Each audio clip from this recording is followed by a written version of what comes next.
Welcome to another far-reaching conversation.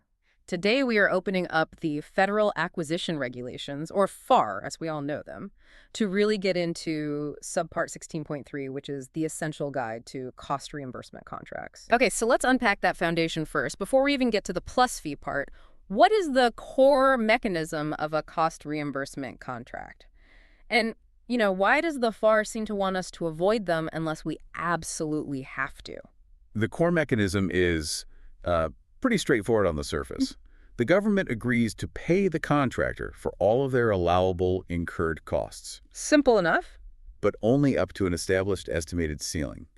The contractor gets reimbursed for what they spend. And that estimated cost ceiling, that's the key. The contractor can't just go over that ceiling without the contracting officer's explicit approval. Exactly. It essentially puts the risk of any further overruns back on the contractor until or unless that approval is granted. But you mentioned the bigger question, why are these contracts the exception and not the rule? Well, the FAR is very clear on this. They're only applicable when circumstances prevent you from defining the requirements clearly enough to use a fixed-price contract, or when the cost uncertainties are just so great that you can't estimate the costs with enough accuracy for a fixed-price deal. So we're talking about situations where we are stepping into, the deep end of uncertainty, things like research, complex development, stuff we've never done before. It's a sharp contrast to standard procurement, yes. Yeah. Think about a high-stakes, first-of-its-kind technology development. The government needs that innovation, but if you forced a fixed price, a rational contractor would either pad their price to an insane degree to cover unknown risks Or just walk away entirely. or refuse the work. So cost reimbursement ensures the work actually gets done by transferring that unavoidable risk to the government. We have to make a really essential side note here for you, the listener. It's a hard, bright line in the regulations. These types of contracts are strictly prohibited for acquiring commercial products and commercial services. Okay, let's start with the most common one, the structure that's maybe simplest in principle. Cost plus fixed fee, or CPFF. What is it that fundamentally defines how the contractor gets paid here? It's all in the name, Yeah. the fee. It is a negotiated dollar amount that is fixed right at the start of the contract. Fixed. And crucially, this fee does not fluctuate with the actual cost performance. So whether the project costs come in exactly on target or they overrun by 20%, the contractor receives that same fixed dollar amount. That fixed fee sounds, well, pretty comforting for the contractor, but it really highlights the depth of risk the government is taking on. If the contractor's fee isn't affected by cost overruns, what incentive do they really have to keep costs low? And that's the main point. The FAR explicitly notes that cost plus fixed fee offers the contractor only a minimum incentive to control costs. A minimum incentive. Their main incentive is just to get the work done well enough to meet the performance criteria so they can move on to the next job. If costs go way up, the contractor is pretty insulated from that financial pain in their fee. But let's say the scope of work changes dramatically. A new requirement gets added halfway through. That fixed fee can't be completely set in stone, can it? No, it's not immutable, but the adjustment mechanism is very specific. The fixed fee can only be adjusted as a result of a formal contract modification. A change order. Right, a change order that alters the scope of work. It is never adjusted just because of a simple cost overrun. That distinction is absolutely fundamental to understanding CPFF. So when does the FAR say that this is the right choice? It's really best for efforts where the level of effort or the path forward is genuinely unknown. The classic examples are contracts for fundamental research, preliminary exploration, or some kind of high-level study. It's also acceptable for development and test work, but only when the requirements are so fluid that setting up the reliable, objective targets you'd need for a cost-plus incentive fee contract is just not practical. Okay, let's focus on a detail here that I think provides huge value for our professional listener. Cost plus fixed fee comes in two basic forms, and if you mix them up, you can create massive contractual headaches. Yes. I'm talking about the completion form versus the term form. What is the critical difference in the contractor's obligation under each one? This is a high-value distinction, you're right. It's primarily about the deliverable. Let's start with the completion form. Okay. This form requires the contract to define a definite goal, a specified end product. It could be a final report, a prototype, a finished software module. Something tangible. Exactly. And the contractor is obligated to complete and deliver that end product within the estimated cost, if possible, as the condition for getting their full fixed fee. So the government is basically saying, We'll cover your costs, but your full fee is tied to delivering the thing we asked for. It transfers a tiny sliver of performance risk back to the contractor, even though the cost risk stays with the government. Precisely. And because that focus is on a definitive output, the completion form is the preferred method whenever the work can be defined clearly enough to develop solid cost estimates for that scope. Okay, now the term form. This seems to be the one you use when you don't even know what the thing is going to look like at the end. That's it. The term form describes the work in very general terms. The contractor's obligation shifts from delivering a product to dedicating a specified level of effort. So hours, not outcomes. You could say that, maybe 10,000 engineering hours for a stated period of time.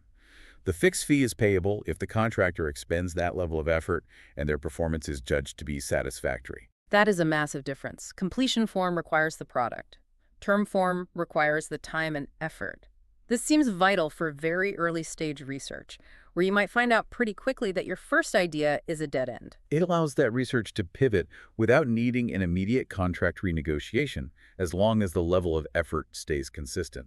The regulation is clear. You can't use the term form unless the contractor is explicitly obligated to provide a specific level of effort within a definite time period. You're buying their brain power for a set time, not a guaranteed widget. You are buying bandwidth and expertise, exactly, not a guaranteed deliverable. All right, moving from that guaranteed fixed fee to a structure that is built around cost control. Cost plus incentive fee, or CPIF. The name itself tells us the goal is motivation. How does the calculation actually work to motivate them? Cost plus incentive fee is all formula-driven. Unlike CPFF, the final fee is adjusted based on the relationship between the total allowable costs and the target costs that were set in the contract from the beginning.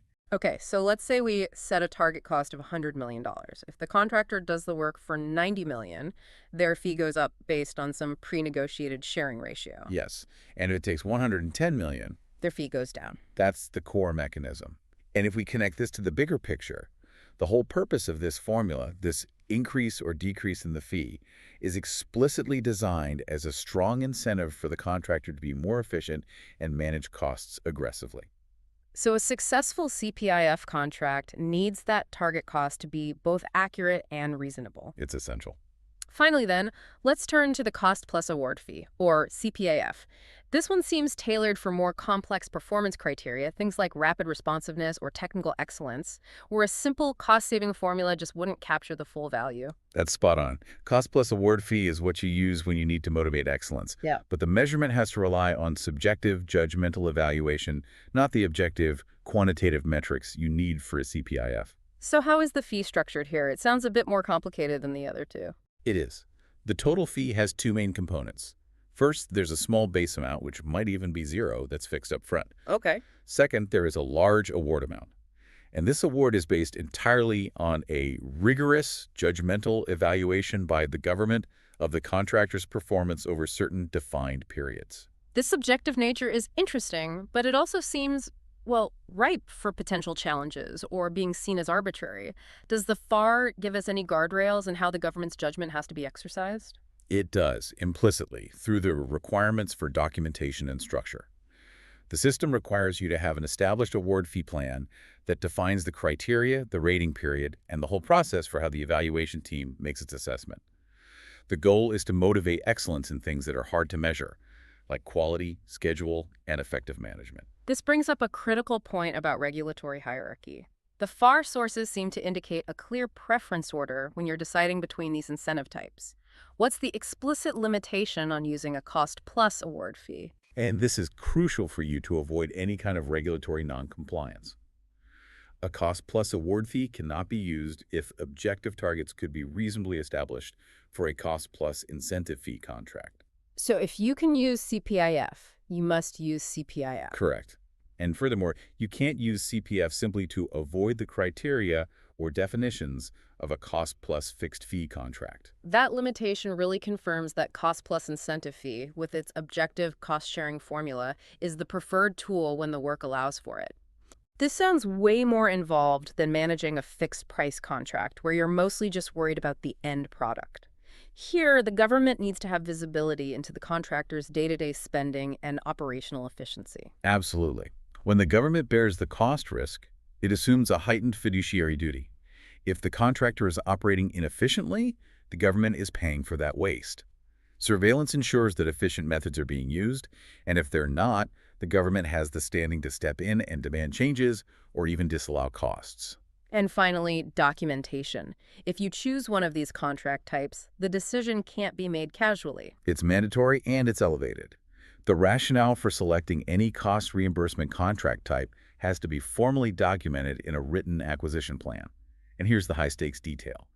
That plan must be approved and signed at least one level above the contracting officer. Why that extra level of approval? What's the thinking there? It's a mechanism for accountability and risk awareness. Because the government is assuming the cost risk, that decision needs to be ratified by a senior official who understands the potential budgetary exposure. It's a check and balance, forcing transparency about the program's uncertainties. That final prerequisite makes sure that management commitment is secured from the top down before the government commits to covering costs under such uncertain conditions. It really brings everything full circle. These contracts are essential tools for innovation and development, but they are expensive, both in dollars and in the government management resources required. We've covered the whole spectrum today. From the cost-plus fixed fee, which is best for unknown levels of effort and gives you minimum cost incentive, To the formula-driven cost-plus incentive fee, which leverages that formula when your target costs are reliable. and finally, the management-intensive cost-plus award fee, which is reserved for complex performance that you can only evaluate through subjective judgment. So now you have a clear understanding, not just of what these contracts are, but also the regulatory hierarchy and the practical management commitment that each one demands from you. So, a final provocative thought for you to take away. Given that strict regulatory requirement for heightened government surveillance in all cost reimbursement types, how might a program manager best structure their internal review process to mirror the quality criteria used in a cost-plus award fee environment, focusing specifically on management effectiveness, even if they are managing a minimum incentive cost-plus fixed fee contract? That's a great challenge, ensuring internal rigor no matter what the external fee structure looks like. If you find these podcasts helpful, then reach far for that subscribe button.